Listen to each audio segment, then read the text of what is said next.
mental health professionals have abandoned their duty of care when it comes to treating trans-identifying youth, and the long-term effects could be disastrous, a family therapist said.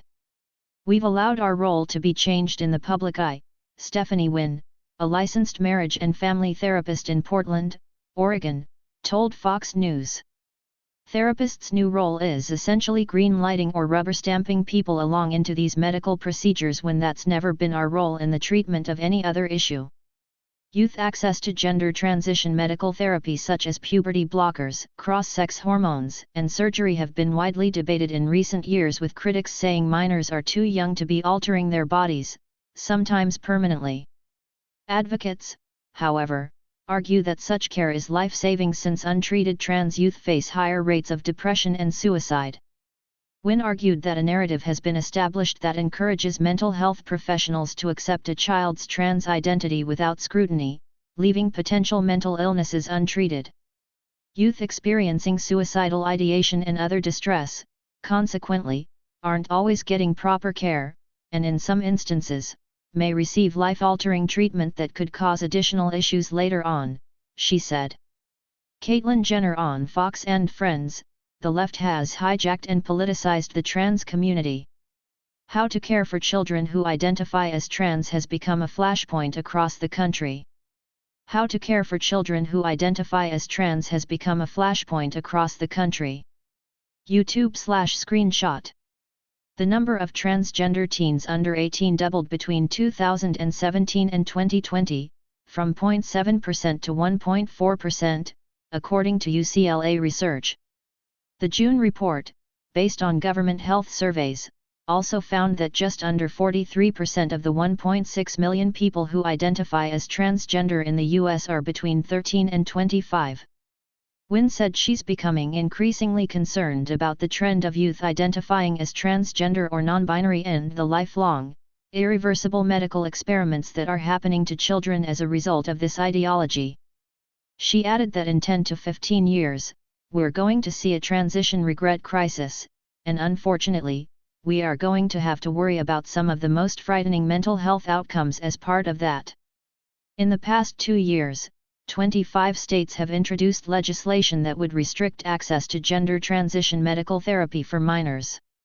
Meanwhile, 27 states have passed legislation restricting conversion therapy for trans youth, which GLOD defines as any attempt to change a person's sexual orientation, gender identity, or gender expression. Mental health professionals fear backlash and could risk losing their licenses if they try to treat gender dysphoria patients with anything besides transition therapy, according to Wynn, who herself has faced such trouble.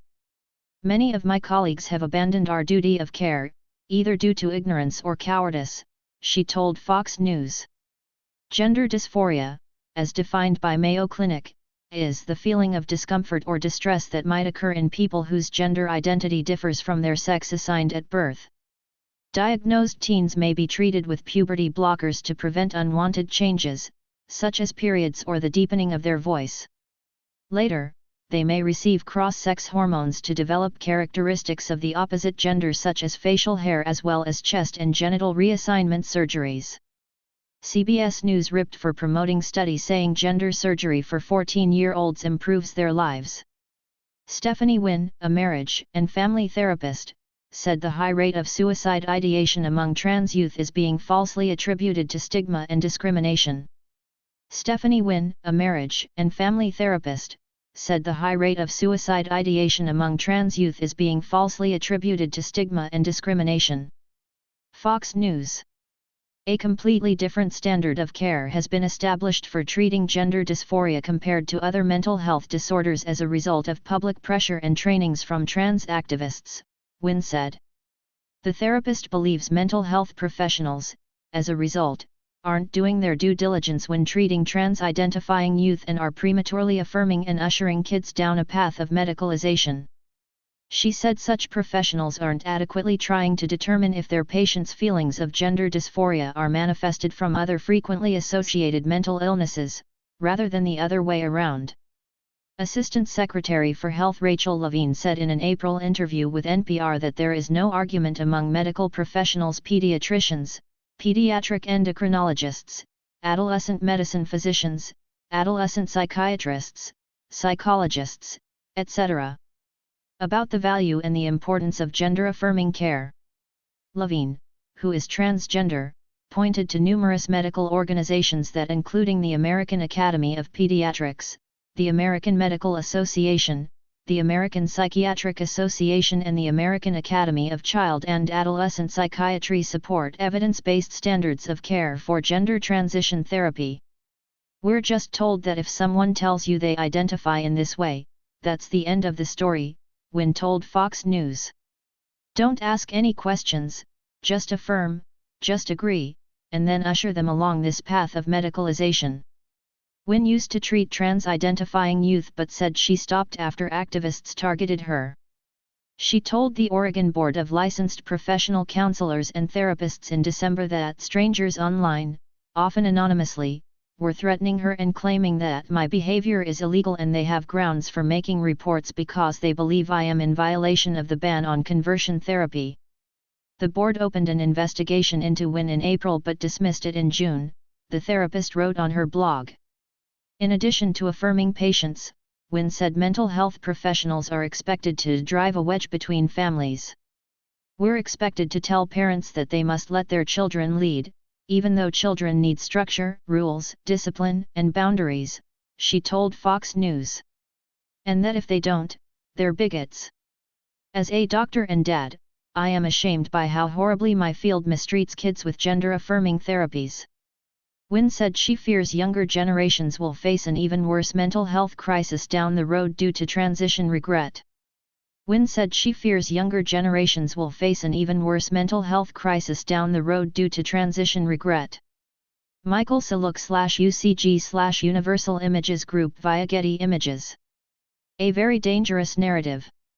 Failure to properly root out the cause of a child's distress isn't just irresponsible, it can be dangerous, according to Wynne.